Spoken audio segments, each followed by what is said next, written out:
사무엘하 13장 19절로 20절 말씀입니다. 사무엘하 13장 19절로 20절의 말씀입니다.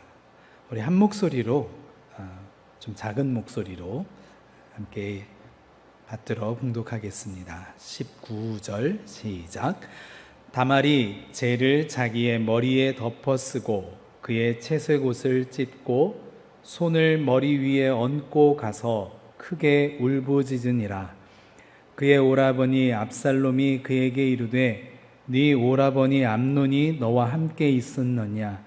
그러나 그는 내 오라버니이니 누이야 지금은 잠잠히 있고 이것으로 말미암아 근심하지 말라 하니라. 이에 다말이 그의 오라버니 압살롬의 집에 있어 처량하게 지내니라. 아멘. 성경에 나오는 다말이라는 여인이 3명 있습니다. 다말. 뜻은 종려나무, 아름다운 또 실과를 맺는 그 땅에서는 참 중요한 나무입니다. 예수님이 성전에 입성할 때에 호산나 다윗의 자손이여 호산나 하며 많은 사람들이 예수님을 부르고 우리를 구원하소서, 우리를 구원하실 분이십니다 라고 칭송하면서 흔들었던 나무까지 종려나무 다말입니다. 다말을 흔들었습니다. 그 이름을 가진 다말이라는 여인, 오늘 읽었던 본문은 다윗의 딸입니다. 다윗의 아내가 여럿 있었죠.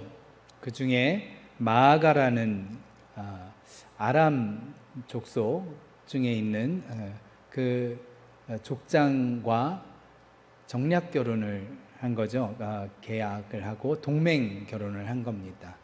그렇게 해서 낳은 자녀가 그 마아가에게서 둘을 낳았는데 아들은 압살롬, 딸은 다말입니다.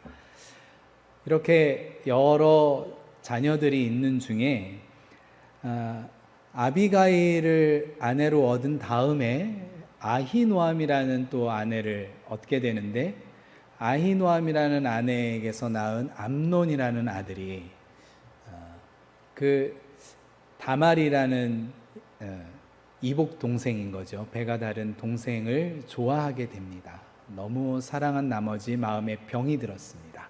상사병이라고 하죠.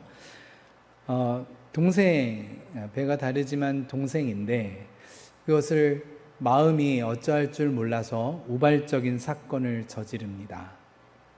이 마음이 굉장히 닳고 막 끓고 있는데 거기에 요나답이라는 사촌 동생, 사촌이 와서 왜 이렇게 힘들어하느냐 연애 상담을 해줍니다. 그러면서 머리를 굴렸는데 네가 이렇게 해봐라 하고서 일러준 대로 암논이 작전을 꾸밉니다. 머리가 좋은 요나답의 지혜를 써서 결국은 이러저러한 방법으로 다말이라는 이복 동생을 범하게 되죠. 그리고 나서는 그동안 끌어올랐던 그 욕정이 오히려 미움이 되어가지고 다시는 다말이라는 동생을 보지 않겠다 내쫓아버리고 악한 마음, 악한 행위를 저지르고 다시 회복하지 못하는 그런 사건이 일어납니다. 굉장히 끔찍한 일인데 이러한 일들이 왕의 가문에서 일어납니다. 다윗이 저질렀던 요 바로 앞에 나왔던 우리가 지난주에 이야기했던 밧세바 사건, 우리아의 아내 사건이 있고 나서 그것에 대해서 책망하는 장면이 요 앞장에 나옵니다. 나단이라는 선지자가 와서 양으로 비유를 하죠. 어느 부유한 사람이 양이 여러 마리가 있고 풍족했는데 손님이 찾아오니까 자기 양을 잡지 않고 옆에 있는 한 마리밖에 없는 가난한 목자의 그 양을 빼앗아서 잡아서 대접하고 그리고 자기 양은 지키더라. 그 얘기를 듣고 다윗이 왕의 마음으로 그러한 백성이 있었더냐? 이러한 자는 당장 그 모든 것을 뺏고 오히려 4배를 그에게 갚게 하고 이런 그 사람은 가둬놓고 징벌을 해야 된다. 쳐 죽일 놈 막 흥분을 했더니 선지자가 굉장히 당돌한 선지자죠. 왕한테 당신입니다 라고 얘기를 하죠. 그 얘기를 듣고 왕이 탈로가 났구나. 하나님께 탈로가 났구나. 하나님의 말씀이구나. 다윗은 그런 마음이 있는 사람이었죠. 그래서 회복을 더 이상의 잘못을 추궁하지는 않지만 다만 네가 저질렀던 그 일로 인하여 너의 가정에 이 일들이 이러한 악한 일들이 자녀들에게 일어날 것이다. 그리고 나서 이어지는 이야기 속에 이 다말의 끔찍한 사건이 일어납니다. 그리고 나서 그 압살롬이라는 다말의 오빠가 그 암논을 나중에 두고 마음에 품었다가 죽여버리는 일도 일어납니다. 다윗의 이 범죄의 이 사건들, 그것을 잘 뉘우치고 해결하고 그리고 이러한 일들이 있을 때 잘 마무리를 하고 이런 일들에 대한 정리가 잘 안 되는 약점이 다윗에게 있었던 것 같습니다. 가족에 대해서, 약자에 대해서 연민의 마음이 굉장히 풍성했던 것 같아요. 그래서 이 일들에 대해서 마땅히 암논이 저지른 이 근친강간이죠. 굉장히 끔찍한 말 입에 담기도 어려운 이 일들에 대해서 분명히 징벌을 하고 못하게 하고 다시는 없게 하고 그렇게 했어야 되는데 화만 내고 말았던 그 사건 이후에 살인, 그것도 가족 안에서 형제살인이 일어납니다. 이런 끔찍한 일들 속에서 그냥 또 한번 아주 가볍게 지나가는 이야기가 여인의 이야기입니다. 다말이라는 이 여인은 그 이후로 처량하게 지냈다 라는 말로 끝나죠. 그 이야기는 여기서 멈춰버립니다. 그 뒤에 어떻게 살았는지, 혼자 홀로 계속 지냈는지. 이러고 나서 나중에 압살롬이 아버지를 대항해서 반역을 하죠. 아버지 왕자를 가로채고 내가 왕이 되겠다. 많은 왕자들을 다 물리치고 내가 왕위에 올려야 되지 하면서 반역, 쿠데타를 일으키지만 결국은 압살롬은 목숨을 잃게 되죠. 그 이후로 다말은 또 오빠도 잃어버린, 그리고 나서 누구와 결혼했는지, 다시 공주로서 어떻게 살아갔는지 전혀 이야기가 없이 처량하게 살아갔다라고 마무리가 됩니다. 수해를 당하는 사람들의 소식을 들으면서 우리는 참 안타까운 일들, 레바논에 우리 기도해 주셨지만 폭발 사고를 보면서 엄청난 이런 사고들이 막 일어나는데 나는 참 다행이다. 하나님이 지켜주셨다. 이렇게 이야기하면서 우리는 머물러 있지 않은지,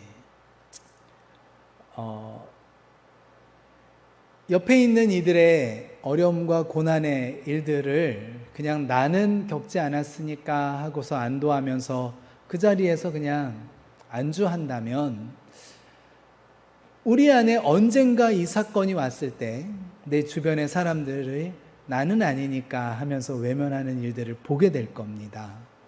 그때 내가 그 마음을 참 잘못 품었구나 하는 순간이 오는 거죠. 내 경험이 아니면 멀게 느껴지는 것. 나와 남의 이야기를 동질감, 공감을 하지 못할 때에 일어나는 아픔입니다. 이 이야기가 어떻게 끔찍한 이야기로 번져가는지 다윗이 그러했던 겁니다. 여러분, 다윗이라는 사람 계속 이야기하지만 약한 사람, 도망자, 그런 사람들의 편에 늘 서서 그들을 보호하고 돌보고 그들을 이끌고 리더로서 책임 있게 살아갔던 사람이죠. 민족이 하나님 앞에서 대적들을 통해서 조롱을 당하고 있을 때 그 분을 참지 못하고 골리앗이라는 장군을 돌 하나로 넘어뜨릴 정도로 굉장히 의분이 있는 사람이었고, 약한 자들의 편에서 정의롭게 앞장설 수 있는 용기가 있는 그런 사람이었는데, 이 사람이 어느 순간 왕위에 오르고 삶에 안락이 오고 도망도 안 해도 되고, 이제 모든 사람이 나를 우러러보고 내가 다스리는 그 지위 아래서 형통한 그런 나라의 국민으로 살아가고 있는 그때에, 기도해 주셨지만 그때가 위기 아닙니까? 평안할 때가 위기입니다. 공감 능력이 없어지는 거죠. 그래서 자신이 왕이라 나는 괜찮다 생각을 했는지, 나의 백성을 나로 여기지 않고 나의 충실한 신하가 내 신하임에도 불구하고 그를 남으로 여기면서 수단으로 이용해 버리죠. 그러면서 죽어도 상관없고, 그가 가지고 있는 것이 좋아 보이면 뺏어도 상관이 없고, 나와 남을 나누는 시각에서부터 시작되는 거였습니다. 그 마음이 얼마나 악했는지를 하나님은 다윗의 가정의 자식들에게, 형제들에게 그 마음의 나눔이 얼마나 끔찍한 일인지를 보여주기 시작하는 겁니다. 그래서 배가 다른 동생이지만 그녀의 전부를 갈취해 가고, 그리고 그 악한 동기를, 자신을 한탄했을 수도 있죠. 아무것도 아니었던 그 욕정 때문에 범죄를 저지르고 나서 다시는 보기 싫어서 내쳐버리는 일. 내 동생인데, 그것을 보고서 형인데 내 동생, 우리 동생인데 배다른 저 형이 내 같은 배에서 태어난 내 여동생을 범하고 끔찍한 일을 했어. 상처를 주었어. 두고 보자. 형인데, 모든 형제가 있는 가운데에서 죽여버립니다. 그것도 축제하고자 굉장히 잔치를 벌이고 나서. 이를 보고서도 다윗은 내 잘못이지, 나 때문이야 하는 마음이 있었는지 벌하지 않습니다. 합당한 벌을 그만두게 만들지 않고 계속해서 용납하고 용서하고, 왜 이러는 것이지? 왜 계속해서 죄가, 악이 들어오는 것을 내버려 두는지. 하나님은 계속해서 다윗의 가정에 살육전을 벌이게 하고 끔찍한 일들이 그 안에서 일어납니다. 하나님은 이것에 대해서 끊어버리기를 원하시고, 단죄하기를 원하시고, 상처받은 이들을 돕기를 원하시고, 그들을 회복하기를 원하시는데 그냥 그대로 내버려 두는 것에 대해서 하나님은 관여하십니다. 그래서 왕이지만, 내가 정말 아끼고 정말 좋아하는 다윗이지만, 그 가정에 하나님은 문제에 대해서 지적하시고, 그 가족 안에서 다윗이 끌어들였던 그 악함에 대해서 얼마나 그것이 가슴 아픈 일이고, 그것이 남의 일이 아니라 너의 일이었음을, 남으로 여기지 아니하고 그 사람을 나의 고통으로 여겨야 함을 가족을 통해서, 혈육을 통해서, 자신의 자식을 통해서 가르치고 계십니다. 이것과 다르게 다말이라는 여인 한 명이 더 나옵니다. 야곱 아시죠? 야곱의 넷째 아들 유다. 유다에게서 낳은 자녀들이 3명 있었는데 2명은 아내를 맞이하였습니다. 첫째가 아내를 맞이하였는데 자식을 낳지 못하고 죽고, 그 첫째 아내를 둘째 아들에게 주어서 다시 결혼을 시켰는데 또 자녀를 낳지 못하고 죽었습니다. 악했습니다. 그래서 하나님이 2 아들들을 죽이셨던 것 같은데, 어떠한 이유인지 모르겠지만 다시 막내 아들이, 어린 아들이 있었는데 그 아들에게 보내야 하는데, 이 아들들이 죽는 것이 그 며느리 때문이 아닌가 하는 마음이 들만하죠. 그 며느리 이름 다말이라는 이방 여인이었습니다. 근데 그 여인, 그 다말에게 셋째 아들이 장성하였음에도 불구하고 마땅히 법도대로 행해야 하는데 하지 않고, 이대로 며느리를 그냥 처량하게 살게 두려고 하는가 보다. 이 다말이라는 여인은 이 상황을 극복하려고 합니다. 그것이 자신을 위한 것이기도 했지만 그 아버님, 시아버님의 가문을 위해서도 옳은 일이라 여겼기 때문입니다. 그 모든 상황을 넘어서서 몸을 치장하고 평범한 여인이 할 수 없는 율랑 여인의 모습으로 거리에서 아버님을 만나서 변장을 하고, 그리고 몸을 파는 여인들의 행위처럼 해서 아버님의 아이를 갖습니다. 한 번에 자녀를 갖게 하신 하나님이 이 안에 섭리하신 것이 아닌가. 이 여인 얼마나 안타깝습니까? 이방 여인으로 남편을 잃었습니다. 그런데 그냥 남편만 잃은 것이 아니라 시동생에게 다시 결혼을 해서 그 동생도 남편으로서 자녀를 잊지 못하는 것이 자신의 죄인 것 마냥, 자신의 업보인 것처럼, 나 때문인 것처럼 그렇게 계속해서 누명을 씌고 있기 때문에, 그래서 며느리가 아니라 시아버지에게 아내가 되는 그런 일들을 통해서 자녀를 잃고 가문을 잃고, 하나님은 그 자녀들을 불륜한 불법의 자녀라 하지 않고 그 자녀를 통해서 다윗 왕가가 이어집니다. 하나님의 섭리는 이 약자들의 편에 항상 있습니다. 그 사람을 버려두지 않습니다. 이런 어려운 상황 속에서 법도를 넘어서는 일들, 그 편에까지도 하나님은 서십니다. 이것을 누가 가장 잘 알았느냐? 예수님이 너무 잘 알았습니다. 하나님은 이런 분이다라는 거죠. 그래서 창기에게, 세리와 죄인들에게, 가난한 사람들에게, 문둥병자에게, 사람들은 혐오하고 거리를 두고 죄인이라고 하고 악하다고 하고 이방인이라고 하면서 밀쳐내었던 이들에게 예수님은 친구가 되어주기로, 그들에게 목숨을 버리는 친구가 되어주기로, 가장 큰 사랑이라고 했던 친구를 위하여 목숨을 버리는 사랑을 실천하셨습니다. 그래서 이방인인 우리가 구원을 얻을 수 있게 되었습니다. 하나님의 법은 약자들에게 행해져 있습니다.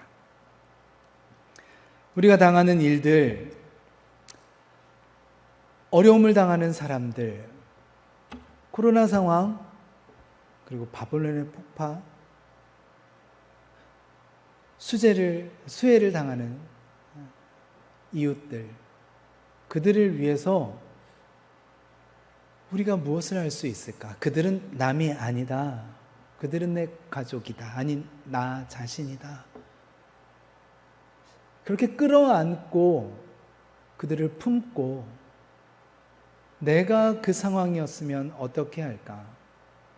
재산을 잃고 삶의 생계의 방편이었던 논밭을 잃고, 그리고 가축들을 잃고 축사가 다 무너지고 모든 집이 무너지고 산사태에 물사태에 어찌할 줄 모르는 이들에게 설상가상이죠. 재난기금도 모자란다고 합니다. 왜요? 코로나 때문에 엄청난 양의 자산들을 재난기금으로 쏟아 부었잖아요. 그 혜택을 우리는 입었습니다. 그래서 이 재난 상황에 그들에게 가야 할 것들이 부족한 상황이랍니다. 이게 내 상황이었으면 정말 하나님도 무심하시지, 하나님을 저주하고 버리지 않겠습니까? 욥의 아내가 했던 그 이야기처럼 내 입까지 모가지까지 차오를 것 같습니다. 그 마음에 우리가 동참할 수 있는 것이 무엇일까요? 나와 남으로 나누고 있으면 나는 그렇지 않으니까 다행이다, 함부로 이야기할 수 있습니다. 감사하다, 무식하게 기도할 수 있습니다. 그러한 사람에게 다윗에게 행했던 하나님의 진노가 임할까 두렵지 않습니까? 나와 남으로 나누고 남의 아내를 범하는 과감한 일들, 내가 공감 능력이 떨어져서 일어나는 일들이거든요. 이 와중에 내가 휴가를 못 가기 때문에, 비가 와서 누릴 것을 못 누리기 때문에 투덜거리는 그 입술에 하나님은 참 안타까워하시지 않을까요? 여러분, 우리에게 그 공감 능력이 필요합니다. 그래서 어려운 이들에게 내가 가진 것 전부는 아닐지라도 일부만이라도 상징적으로라도 떼어 보낼 수 있는 용기가 있다면 하나님은 그 사람을 나의 사람이라, 그 작은 오병이어를 더 많은 사람들을 먹일 수 있는 큰 도구로 사용하지 않겠습니까? 이것이 바로 예수를 믿는 자들에게 일어나는 기적입니다. 기적은 이 모든 수혜가 그쳐버리고 모든 이들이 기적처럼 막 살아나고 그런 놀라운 일들 속에서 기적이 일어나는 것이 아닙니다. 내 삶에서 내가 그전에 못했던 공감 능력이 생겨나서 그들을 위해서 기도하고 그들을 위해서 눈물 흘리고 어떻게 도울 수 있을까? 시간, 내가 가진 소유, 내 마음, 그리고 함께 협력할 수 있는 도움의 사람들, 마음들을 모아내는 이 일들이 기적이 일어나는 것 아니겠습니까? 우리 안에 가족을 보면서도 너와 나를 나누지 않아요? 부부간에서도 그런 일들이 일어나거든요. 우리 안에 그가 남이 아니다, 나다 라고 가르쳐 주시는 귀한 우리 민족에게 주신 특별한 사명이 있는데, 이 땅에 유일하게 남과 북으로 나누어진 나라, 대한민국.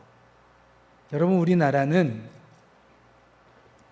우리가 일으킨 전쟁이 아니고 우리가 일으킨 잘못이 아닌데 강대국들의 힘싸움에 의해서 식민지로 살았잖아요. 식민지였는데 전쟁을 일으켰던 일본이 아니라 우리나라가 갈라졌어요.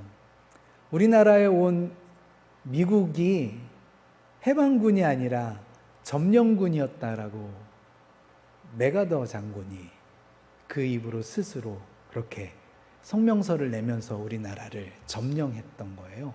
그래서 전쟁의 책임을 우리나라가 일본의 식민지였고 일본의 나라였기 때문에 우리가 독립을 하는 것이 아니라 점령을 당했던 것이더라고요.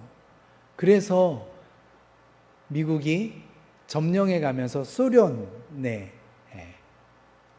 힘싸움, 힘으로 치고 들어오는 것을 막기 위해서 분단을 하고 갈라 놓았던 것이죠. 이렇게 우리가 원치 않게 우리 힘으로 하나가 되고, 그리고 우리가 통일 국가로 서지 못하는 것, 이게 지금 우리 이번에 영화도 나왔더만요. 육자회담이 일어나서 통일에 대한 휴전을 종전으로 가기 위해서 회의가 열리면 우리나라는 거기에 해당이 되지 않는다고 해요. 우리나라를 나눴던 그 회의도 우리나라 없이 주변 국가들, 그리고 북한은 포함되어 있는데 남한은 포함되어 있지 않거든요. 우리나라는 당사자이면서도 중재자일 수밖에 없는 역할이 되는 이런 상황. 여러분들에게 이 상황이 별로 가슴 아프게 다가오지 않죠? 저는 늦게 철이 들어서 이게 얼마나 큰 아픔인지, 이 아픔을 넘어서는 백성에게, 이것을 모르는 이들을 위해서 평화, 정의, 그리고 생명, 이 하나님 나라의 가치가 어떠한 것인지를 가르쳐 주기를 원하셨던 것 같아요.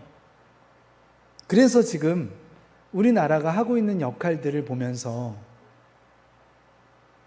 자국의 이익을 위해서 백신을 만들고 치료제를 만드는 그런 게 아니라, 더 열악한 이들에게, 더 약이 필요한 이들에게 더 안전한 약이 가기 위해서 우리나라는 전 세계에서도 가장 안전한 나라로 잘 지켜가고 있는데, 수천 명, 수만 명, 수십만 명이 하루에 확진자로 계속해서 발견되고 계속 치료를 받아가고 있는 전 세계 모든 나라보다도 가장 안전한 나라로 있는데도 우리는 더 앞서서 이 치료를 개발하려고, 이 방역을 더 완벽하게 하려고, 우리나라의 이익이라기보다 이것을 모든 이들에게 이 일들이 종식되기 위해서 애쓰고 있는 참 모범적인 나라로 하나님은 만들고 계세요. 그런데 다른 나라의 코비드가 종식되는 게 우리나라에게 손해입니까? 이 상황이 정말 기가 막힌 것이, 다른 나라와 소통하고 있기 때문에 우리나라뿐만이 아니라 다른 나라에도 이 감염병이 해결이 되는 것이 우리나라의 안전을 위한 것이기 때문에 직결이 되어 있잖아요. 우리만 안전하고 통제를 해서 딱 막아버리면 끝나는 것이 아니기 때문에 공감 능력입니다. 내가 살아내는 이유는, 내가 그렇게 살아야 하는 이유는 그것이 바로 하나님 나라를 이루어가기 위함이기 때문이죠. 나만 안전하면 되는 게 아니에요. 이 다말이라는 여인이, 그래, 나는 그냥 이대로 살면 되지 하고서 처량하게 그냥 살아버렸으면 다윗 왕가는 이어지지 않는데, 그나마 내가 할 수 있는 역할, 지금 이 열악한 천대받는 이 여인의 상황, 정말 동물과 같이 취급받는 애완동물의 취급이에요. 애완동물이라는 단어는 우리가 이제는 쓰지 않잖아요. 그죠? 반려견, 반려동물, 이렇게까지 생명에 대해서 존중하는 시대에 우리는 살지만, 그거보다도 못한 애완, 목적에 의해서, 필요에 의해서 그냥 옆에 두고 있는 존재로 여인들이 있었잖아요. 근데 그 가운데에서도 주인에게 사랑받기 위해서 꼬리를 치는 것처럼, 그렇게라도 자신의 역할을 하려고 하는 그런 모습처럼 옷을 찢고 바꿔 입고 치장을 하고, 한 번도 그렇게 하지 못했던, 길거리에서 윤리를 뛰어넘어서 시아버지에게 씨를 받아서 가문을 이어가려고 했던 이 도전, 자신의 삶을 넘어서 생명을 이어가려고 하는 이 도전, 그것에 이 낮은 자리에 이 연약한 여인에게 하나님의 마음은 향하고 있었고, 그를 돌보시고 그에게 자녀를 주시고 그의 신분을 바꾸어 주시고 그를 통해서 새 역사를 써가시는 하나님을 드러내 주시거든요. 압살롬이라는 동생의 이 아픔을 겪었던 이 압살롬이 딸을 낳았는데 여동생의 이름을 그대로 딸에게 새깁니다. 압살롬의 여동생이 누이가 다말이고 압살롬의 딸이 다말인데요. 이 압살롬의 이름은 아비가일 할 때 아비, 우리나라 말과 비슷한데 아버지라는 뜻이거든요. 아비라는 뜻인데 살롬이잖아요. 평화의 아버지라는 이름을 가지고 있지만 평화롭게 살지 않고 경쟁하고 싸우고 왕이 되려고 하고 자기 삶을 이기적으로 가져가서 남을 죽이고라도, 내 형제를 죽여서라도, 내 아버지를 짓밟아서라도 왕이 되려고 했던 이 삶의 딸, 그리고 동생 다말, 이렇게 처량한 인생으로 살아가는 여인들의 삶을 하나님은 바꿔가기를 원하시는 겁니다. 반려도 아닌 애완녀 취급을 받았던 여성의 지위를 지금 우리는 그렇게 바라보지 않죠. 약자들을 향하여서 공감 능력을 가지고 생명을 존중하고, 굳이 사람이 아니라 동물과 생물, 모든 생명을 향하여서 우리가 함부로 대하지 않을 때, 존중할 때 기후의 변화가 회복이 될 겁니다. 이 세상이, 모든 생명이 자기 숨을 제대로 쉬면서 아름다움을 발산할 수 있을 겁니다. 그곳이 하나님 나라 아닌가요?